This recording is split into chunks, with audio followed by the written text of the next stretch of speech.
Hello and welcome back to Up the Villa podcast. If you're new to our channel, subscribe, drop this video a like and get involved in the comment section down below. Joined by Ryan and Vin Diesel. Just found out Justin's looking a bit more ripped. So how are you both? All right, Very good, mate. Very good.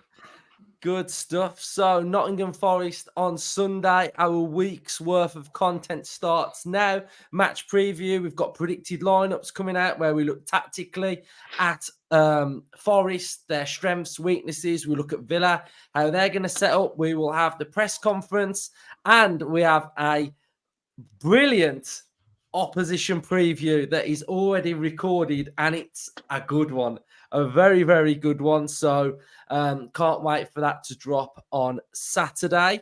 So I'm going to go to Justin first then. So we're at the 10-game marker, and I remember a few seasons ago, and it's always stuck with me, that you judge teams after 10 games, nothing before 10 games. So it was a good barometer of where we are. I do agree with it. I think it shows some form of consistency. You've generally got a few patterns of how your season's been going. Talk to me about how you're feeling after Aston Villa's 10 games.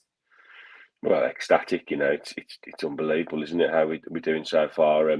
Yeah, I think 10 games is a fair reflection of where your team is going to be, more or less. I know there's the odd quirk in that where a team will start badly and end well, or start well and end badly. But generally, I think where you are after 10 games gives you a really good idea of where you're going to be sort of roundabout for most of the season. And if the first 10 games are anything to go by, then we're in for a hell of a season, aren't we? But I think we all sort of hope for that anyway. But one or two difficult fixtures thrown in, but we've navigated most of them pretty well. I think the obvious ones were Liverpool away and what was the other one we lost? I can't remember now. Newcastle. Of course, it was first game of the season, yeah. And they were disappointing, weren't they? But we hadn't massively got into our stride by then, and I think there was a little bit of hangover from the sort of pre-season. But ever since sort of the Liverpool game, really, we've been absolutely excellent, haven't we? And after 10 games to be sitting where we are points-wise, that little gap now just behind us, I think we can really push on, and the rest of the season is there for the taking. I really think it is. The confidence is everything in football, isn't it? And with the manager we've got and the players we've got 3 or 4 or 2 or 3 players at least coming back hopefully over the next month or so to bolster the squad. And then you're going into January, aren't you, where we might even be able to add 1 or 2 absolute quality players. With where we sit in, then we're going to be a real big attraction, aren't we, to anybody that's looking to move to the Premier League now. So absolutely outstanding 10 games. I think it was the best start we've had in 25 years. I think that's the stat that's going around at the moment. So that in itself tells you exactly how good we've been. So I am all in for it, and I can't wait for the next 28 games. Yeah, we've gone ahead of Gregory's record as well, of his first, is it 35 games or something around that sort of. So we're ahead of that now as well. I remember that season vividly because I remember being at Southampton away when we hit top spot. And they made a massive mistake that day. They all had a massive team photo right in front of the away end, and they were all singing and dancing like they'd won the league. And it backfired a little bit just after that. But yeah, unbelievable times they were. So to replicate anywhere near that is a phenomenal achievement. Yeah, and it feels like, this period now is big. But the momentum's there, and I think that's massive in football. We saw what happened last season with Newcastle, and you see what happens with sort of like Man City when they get on their run, and you just keep riding that momentum. But I've been watching some of the Luton podcasts and their reactions to the game, and they were quite telling, to be fair. And one phrase has stuck with me that one of them said, and it was, "We were not in the game." And they've also spoke about, they've played some big teams this season, but they felt like this was the one game where they've really realised a golfing class, and they've realised that against Aston Villa. And I think that speaks volumes of where we are and the threat that we pose, and the difficulty of playing Aston Villa at the minute. And, for them, okay, they're Luton fans, and it's going to be a shock this season anyway. But, they have done quite well. And 10 games in, that game on Sunday was the first moment where they've realised that this might be a bit tough, and Villa are a really good side. So I think that's quite big hearing teams talk like that, isn't it, Ryan? Yeah, definitely. I think a lot of teams have possibly slept on us a little bit, not really caught on to what we're doing and what we're all about. A lot of us Villa fans are still catching up as well. We have to pinch ourselves with some of the football that we're playing, and we just keep churning it out week in and week out, and like you say, ticking every box, and we're just every hurdle that's put in front of us at the minute, we're galloping over in style. So long may it continue, and let teams sleep on us, and let us continue to impress them and take points off them. And it's good. It's telling, isn't it, when opposition fans are going, "Blooming now, they are good. They are good." So that's what we want, isn't it, lads? That's what we want.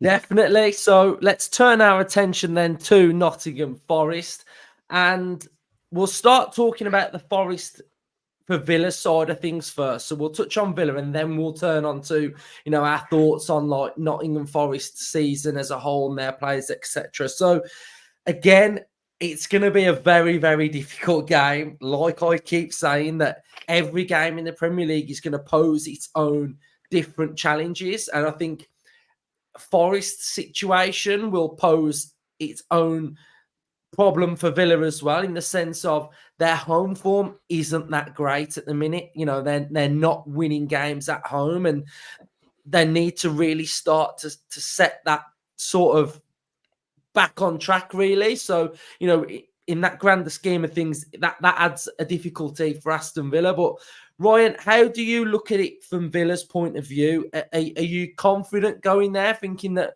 we can get the win? And what type of game do you expect to see from them?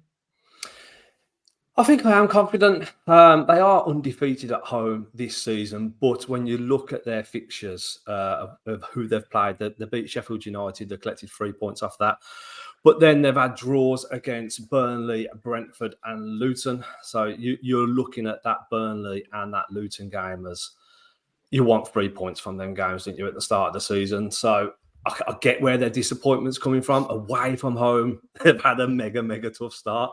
They've played United, Arsenal, City, Liverpool, and they beat Chelsea. They beat Chelsea away, obviously.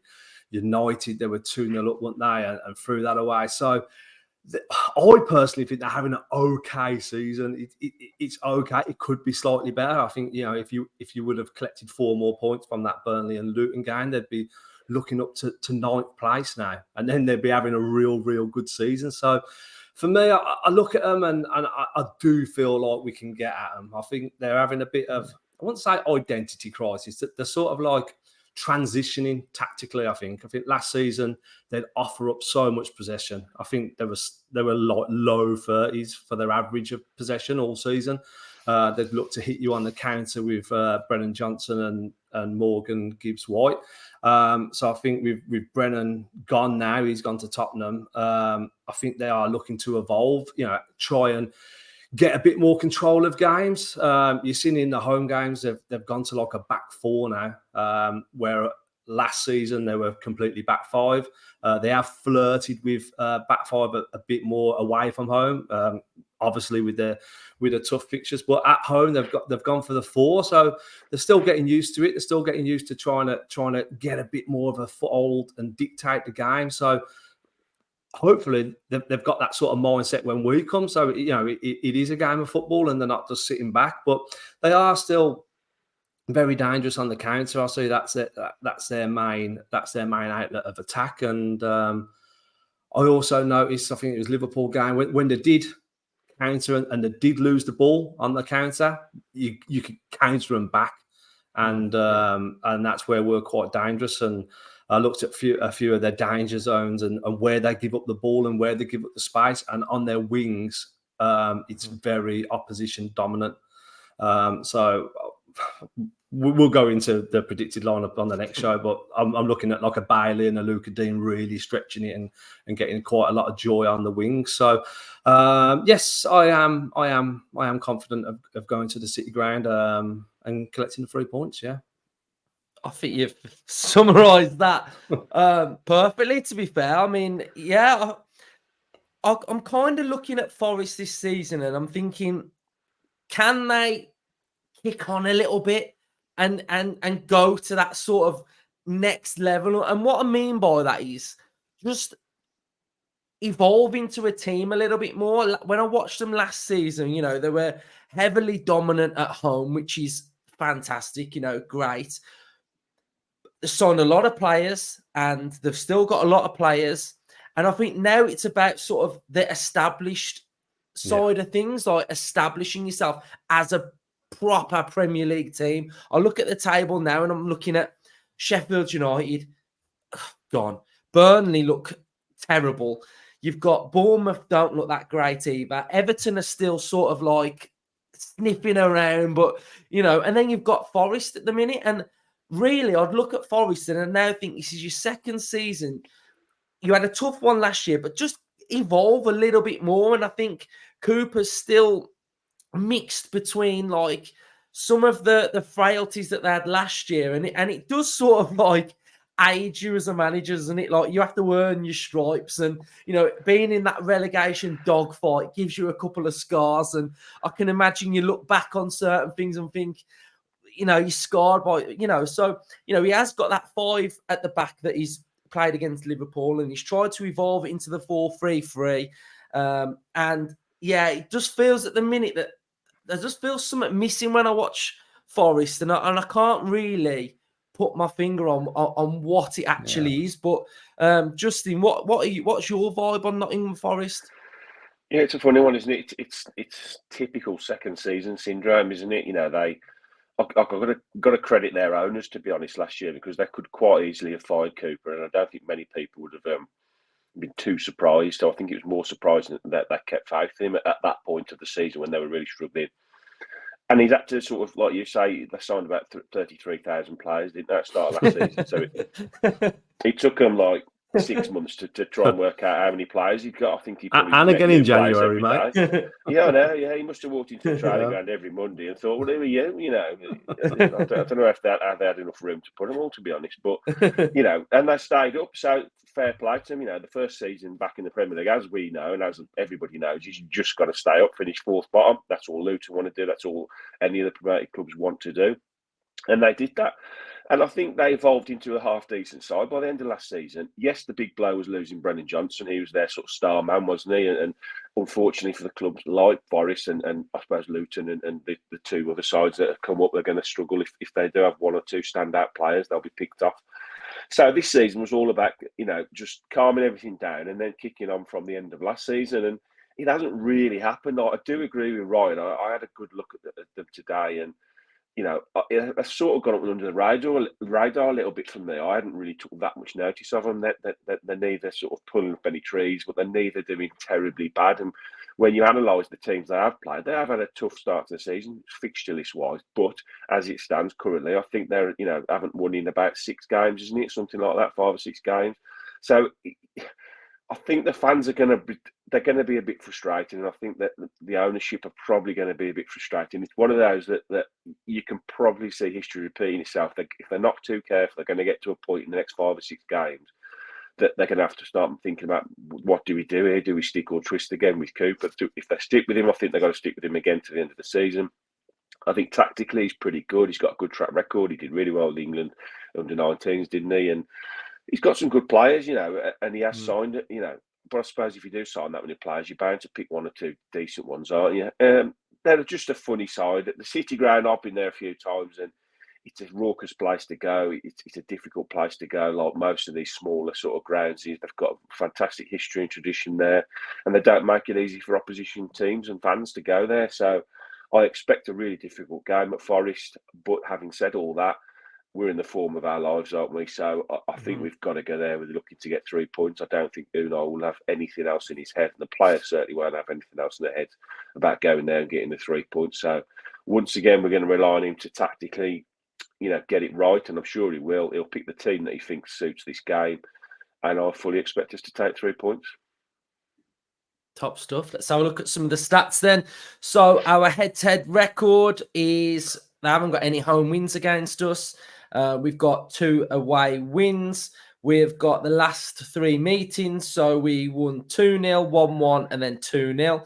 I was at the last game at the Forest ground, and that atmosphere was fantastic. It literally, it was shaking. That stand was how loud and how they were bouncing around, and what an atmosphere that place generates. The form guide, like you've just seen on the screen, Villa on the right, Forest on the left.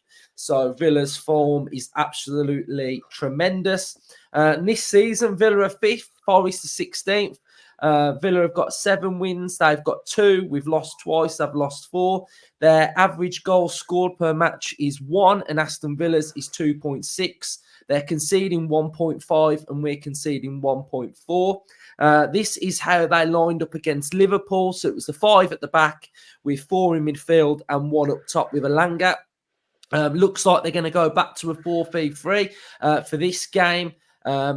One of my favourite players to watch from Forest is Morgan Gibbs-White. A little bit like Paqueta for West Ham, who was playing on the left. Gibbs-White is playing out wide on the right. And for me, it just feels like they're trying to shoehorn him into that system to try and have some stability in midfield. I think he needs to go a little bit more central for me to get the best out of Gibbs-White. I think he needs to go more central, but that's how they started the game against Liverpool. You've got their average positions against Liverpool. So, like Ryan alluded to, you can see there's a gap on the right-hand side, gap on the left-hand side where the fullbacks sort of are. There's space, quite compact in the middle, but we'll go more in detail on the tactics on the predicted lineup. You can see Nottingham Forest's passing network against Liverpool, not great, a little bit scratchy, heavily down that right-hand side where Gibbs-White plays. Midfield, there's a bit of strength and structure in there, but it's not fluid. There's no width, and it's not a great passing network. This is how Liverpool's average positions were against Forest. So you can see, they've got that defensive 4. They've got a number 10 that's holding. They've got that front 4 as well. So quite expansive. And then you've got Liverpool's passing network against Forest, which is something that Villa will probably want to look to replicate. Looks a little bit like what the Villas have looked like recently, where McAllister is where Dougie is, and he's sort of like that pivot, and everything's going off Dougie, and you'll have width out wide with Luca Dean and Matty Cash. So looking forward to it. You've got the shot map there. Liverpool heavily peppered the Forest goal as well. And then you've got the shots by XG from Forest's last game as well. But they do tend to, like Ryan alluded to, leave a little bit of space. They attack well on transition, but they don't really defend great on transition either. So, yeah, tough game. Looking forward to it. You've got to back Villa to go there in our fine form, really. We're going to touch on 3 players now for Villa. I've got one topic and then I've got another topic. But the first topic we're going to talk about is the world's best goalkeeper, who currently now plays for Aston Villa, which we all knew anyway. But I'll just repeat this. Aston Villa currently have the world's best goalkeeper. Probably got one of the world's best coaches as well. So there we go. But yeah, fantastic stuff. I know Justin is a massive Martinez fan. You've got his boot, haven't you? Have you got his boot? Yeah, signed boot, yeah. You've and got his boot. So great stuff. So proud? Yeah, it's a phenomenal achievement, isn't it? Looking back at our history of goalkeepers at Aston Villa over the years, we've had some absolutely phenomenal goalkeepers, haven't we? And when Emmy came in, he'd had a good sort of end of season to Arsenal, hasn't he? And he was sort of starting to show the keeper that he could be. Spent most of his career out on loan and trying to establish himself somewhere. And then he managed to get in the Arsenal team. And then we did probably, looking now, as one of the best bits of business we've probably ever done in our history to persuade him to come to Villa. And he's become a mainstay, hasn't he? And the things he's gone on to do internationally is quite extraordinary, to win the Copper and then to win the World Cup and then to be the best goalkeeper at both them tournaments and now to be named, on the as the world's best keeper at the end of season, sort of at the awards, Ballon d'Or awards, is just incredible. And the story of him, if you look back at his actual story of how he got where he got, with his family. I know his dad came on stage last night to give him the award, which was a phenomenal touch, I thought, to do that because of the backstory to how he became what the player he is. But he seems to be an incredibly humble guy as well. Weirdly, my kids have worked for him a few times. They're children's entertainers, and they've known him quite a while, and they say he's such a nice bloke. And on the pitch, he's been nothing short of incredible for us. Barely puts a foot wrong. He's great. All the normal disciplines a goalkeeper you'd want, coming to take the ball, shot stopping, distribution's really good. He's vocal, and he's a nice guy. I was just talking on Twitter to a few people, and I think I'm going to have to admit now that he probably is now the best goalkeeper I've ever seen at Villa. I always thought he would have to maybe win some silverware to maybe top a Bozzy or someone like that, but I can't. My eyes don't lie. I don't. Well, I haven't. I'm going to say it now. I haven't seen a better goalkeeper than Emi Martinez. Regardless of whether he left tomorrow, he's the best goalkeeper I've ever seen at Aston Villa, and we are incredibly lucky to have him. And the way he talks about the club is beautiful. It's beautiful to my ears because he's not just here for now. He wants to. He can see the progression. He can see where we want to be. He wants Champions League. We want Champions League. The owners want Champions League, and he will not stop until we get there. As you've shown, his international team. He's got that desire and that hunger, and long may it continue. Villa's a big club, mate. Villa's a big club, mate. And to be fair, I've mentioned this over the years on here, that I hate the general new signing chat. When a new player comes in, they just give that scripted drivel, don't they, of, I'm happy to be here, it's a massive club, they've won this, they've won that. But Emi Martinez, he gets it, doesn't he? When he said that phrase, like, Villa's a big club, mate, you really believe him. And when he signed his new deal and he said he wanted to get Villa into Europe, I just get that sense of warmth with him. And we see players that have probably played for Villa before that sort of run off at that first opportunity, really, to just go to that next big club. But I could imagine that Martinez is one that sort of really believes in Villa and he wants to achieve that success at Villa. And it's rare to see, really. It's rare to see players that really sort of get fixated on something, and I see this across the squad, really, when they're talking those interviews that they do for Villa TV. And I think, was it Cash or Watkins or someone, when they were talking about Villa, and then they started talking about like the North Stand, and they start talking about like, the vision and the future of Villa, and I get a real understanding that they're all heavily on board, and I think that comes from someone like Martinez. And I could imagine that, he's a great leader in the dressing room, and we've now got the European Cup in the tunnel, and the manager's manifesting this Champions League, trying to get in there. But when them players look around and they see Unai Emery telling them stuff, they look around and see a goalkeeper that's won the World Cup. All these things just add to this dressing room. I think, go on. Sorry, the key to the Martinez thing for me was and is that we signed him, and from the minute we signed him, we gave him that platform, didn't we, to kick on and to show everybody what he was all about. That gave him the opportunity then to go and represent his country, which he always wanted to do, and he hasn't put a foot wrong since. And I think what you're seeing now is a player, and it's very rare in the game, of having that desire to repay what we've given him. All right, he's had to go out and do it on the pitch, and he's been great. But a club has finally given him that platform to show the world what he's all about, and he's gone on and created an unbelievable legacy for his career and for his life and for his family. And he genuinely exudes, I want to pay this back to this club. This club has given me the chance to become the player I am. And I believe it. I believe when he says he wants to stay here. I think the only way he ever leaves is if we suddenly collapse.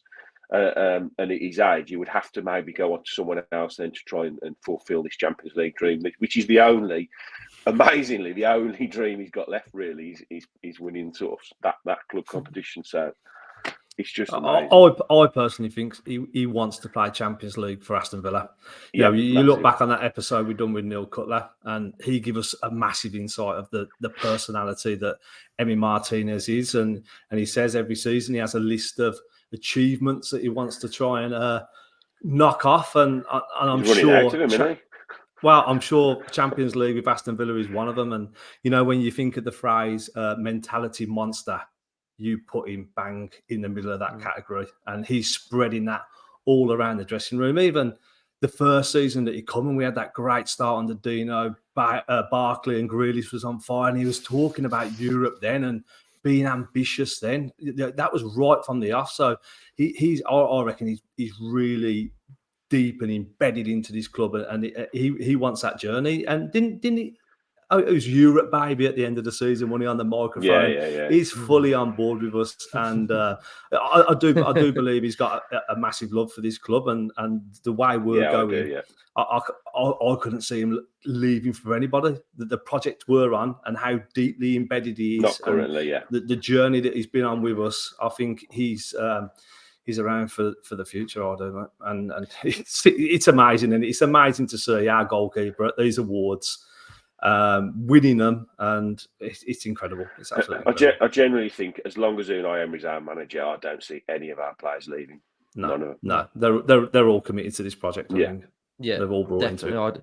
And even Martinez, when that goal went in on Sunday, he was seething, wasn't he? He was so... You could just see in his face, he was fuming. And I was like, he just loves it, doesn't he? Absolutely loves it. So my next one, I said we got 3. Ryan, talk to me about the Watkins Diaby partnership. Because for me, it's only just getting sort of, there's a firework and it's just been lit and it's about to explode, probably at the Forest ground. But talk to me about that partnership. It's brilliant to watch at the minute. It's brilliant to watch, and like you say, we've lit it, haven't we? The sparks there, and it is. I fully agree. We're about to explode. It's sort of like a dying breed, isn't it? The two up top. When Premier League football first started, it was always 4-4-2. You had partners like Sutton and Shearer Ferdinand, Fowler Owen. You had loads of partnerships, and you don't really get them partnerships anymore. So for these two to come in and blossom, none of us really predicted it was going to go this way, a two up top, but they are getting onto a level with each other, and it's sort of a new position for Diaby to pick up. He weren't playing in a 2 at Leverkusen; he was out on the wing. So his adaptation as well, and getting Watkins to work in a 2, which he's never done. He's either been a winger or a lone striker, and you are seeing signs of this partnership, little balls, and knowing the positions where to get into when the other player has the ball, and it's brilliant. And for Diaby just to come into the Premier League and hit the ground running the way he has, like he gets me excited, man. He gets me off my seat. Like every time he gets the ball, like West Ham the other week, he's nipping around, he's lively. There's excitement around him. Like, what is he going to do? His pace is unreal, and he can finish. He can finish that goal on Sunday. I've watched it on loop. Watched it on loop. The whole build up to that goal actually is absolutely brilliant. From McGinn to the cross from Luca Dean, Bailey again, another one whose performance has gone up. Probably because he's got Diaby with him. Them two have got a great relationship, and it's sort of raised Bailey's level up. It's like, whoa, I want to play with Diaby again. I want to be part of this team. I want to work for him, and his work rate's gone up. So he's lifting everybody else's levels up, and it's difficult to defend against 2 strikers. Like I say, it's something that teams don't play against, and teams are having to adjust. It's like you pointed out in the debrief, Luke, them 2 pockets of space in between the defence and midfield that we're occupying. It's not a static 2, is it? Diaby's dropping off into little pockets here and there, picking the ball up, forward facing, and it's electric, and it's so good to see. And credit to to Emery, and I don't know how involved Monchi was in this signing, but we have picked a top player, and you can see why it got drawn out for so long, with the Saudis, and we kept upping the money a bit, and we really wanted him, and you can see why we really wanted him, because he's a piece to this jigsaw that we was missing last season, because last season it was all heavily left-sided. The right side was still evolving. You could see we needed spend some money in that area. Now that one is really up to speed, and I think when we get Ramsey back on that left, we're only going to get better, aren't we? Like, the balance of the squad is going to be very, very dangerous. Yes, and finally, we're going to have a couple of minutes just chatting about the Premier League, and we've spoke about looking at Villa after 10 games, so let's just have a brief chat about the whole thing. Can we all agree that Sheffield United are relegated? Yeah. I'd say so. No question. I'd say so. I think they'll do well to beat Derby. They'll do well to beat Derby's record, if I'm honest. It's the club I fear for the most. Since that record was 11 points, was it something like that, Derby? I just don't see where a win's coming from at the moment, and I fear the manager, is going to have to be changed. I think that's probably their only, throw the dice left, isn't it, for them now? It's a shame, but they just haven't invested right, have they? And it's just not gone very well for them. So they're in big trouble, big trouble. Yeah. I mean, I've wrote here, what's everybody's shock of the season? I'd say I've got a couple I have. I didn't think Chelsea would be as bad, and I think they're still not that great. I'm surprised Bournemouth are bad, because I think they actually recruited quite well, and I think that their managers, I think he's a decent coach, to be fair. And Man United, like, I didn't think they were great last year, and they're even worse this year. So there's a couple of teams there that have just fallen off a cliff, and we've got Spurs at the top. I'm not sure whether they're gonna last at the top. What's everyone's vibe on Spurs? I love Spurs, I've got to be honest. I think Ange Postecoglou, he's a breath of fresh air. From the minute I sort of started seeing the first 2 or 3 interviews with him, if you can like another manager, and I will never like anyone more than I like Emery, but I really like Postecoglou. I think he's a top bloke. I think he's breath of fresh air for Spurs.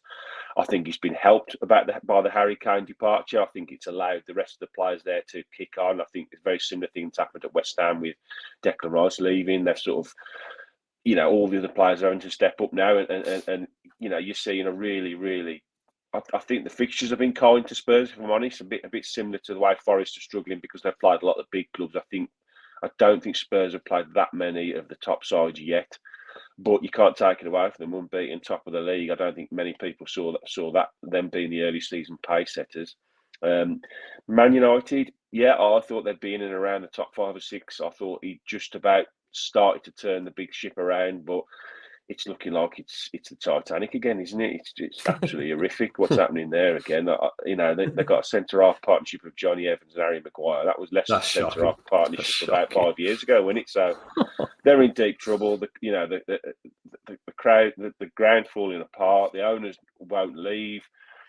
It's just an absolute shit show at Man United. I'm sorry, it is. I can see.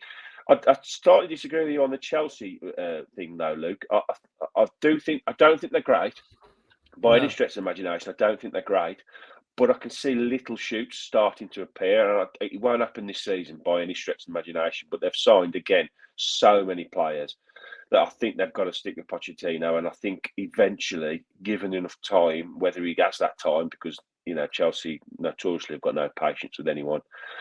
I think he could get them going again, but it's a huge task down there. But yeah, I think Spurs, great. United, awful, which is great to see. What are you saying, Ryan? I agree. United are shocking. I'll tell you what, I've seen that lineup against City, that back 4 and their double pivot. That's horrific. Like, I grew up in Ferguson's era, and they had all the best players. Won every game. They won every game in Fergie time, they were unstoppable. They'd pick whatever players they'd want. They took York off us, took Bozzy off us, took Ashley Young off us. They'd have whoever they want. They had the run of the place, took Rooney from Everton, and Ferguson would mould them all together, and they'd be brilliant. They'd be that brilliant that I hated them, despised them. Now I look at them, and they're in a sorry state, to be honest. I went to Old Trafford last season. You heard about the stadium like falling down, dripped on all game, like just holes in the roof. So annoying that was. But yeah, they're in a right mess, and Ferguson must be absolutely fuming looking at it, because there's just no structure with them. No structure, no plan. Don't know what they want to be. Don't know whatever projects. And like TalkSport have been doing it for clicks and bites, like saying, "Oh yeah, Emery would walk out on Villa and join Man United." Don't talk so saff, like no chance, absolutely no chance. But I'll tell you one team that has surprised me though. The Dingles, man. The Dingles, they are doing all right. Neto has just started the season on fire. Every time I've seen his highlights in the games, he's one of the top players in the league at the minute. So they've surprised me, because I really thought they were going to be down there. I think we all did, didn't we? But I also agree with Tottenham. I think I said I think it was the prediction show. I sort of alluded to, like, if Harry Kane went, it could galvanise Tottenham, and it could be what they needed. And I think with Ange coming in as well, all his positivity and uplifting, it's worked out all right. And like you say, it's a great start. They haven't really been tested. I think Arsenal away, that they did pass that test 2-2, wasn't it? They got a result there. But do I think the wheels could come off? A couple of results, and maybe the media will start jumping on him a bit, because they've been very complimentary of him, and they've built him up quite a bit. So sometimes when they do that, they like to stick the knife in when it goes a bit bad and hammer them. So we'll see how Tottenham evolve. But they're sort of like us, isn't it, when Emery's come in and got the momentum going. So, but us as well. We're right in the mix of the most attractive Premier League teams to watch and look at. And I'm sure most other podcasts and fans will start talking about Aston Villa as well, and they'd be like, "Oh, I'm shocked about how Villa are going. Where did this Diaby come from? Dougie Luiz, what a player he is. Look at his stats. Look at Watkins' goals. It's we're in a real good place in the Premier League at the minute." Great stuff. Let's have some score predictions then. I'm going to go 2-1 Villa, and I think we're going to win it late on. I think it's going to be 1-1. Villa are going to just get that win. Ryan, what were you going with? I am going to go also 2 goals to Villa, but I'm going to go clean sheet now. Clean sheet. Emmy wants it done. He was fuming on Sunday. So, and I think that they ain't got any fit strikers anyway, have they? I think they're. I think that Taiwo's back. I think he's back. Yeah, he had 20 minutes against Liverpool. So. Oh, okay. So they've got one man back on top. But it doesn't change my opinion. 2-0. Justin? Yeah, I was sitting around where you two are, really. 2-1, 2-0. So you're going to go 4-0? I'll go 3-0. we love our 3. We score 2, 3, 4s every game, so we'll keep that going. I can't change the habit of a lifetime, can I? No, you can't, mate. No. That's why we love you, mate. Definitely. So hopefully everyone's enjoyed it. Forest fans have got this far. Cheers for watching. We'll have a tactics episode about Forest on they'll be putting that on Thursday, I think. Stay tuned for that. Thanks, everybody. Subscribe, and up the Villa. Up the Villa. Up the Villa.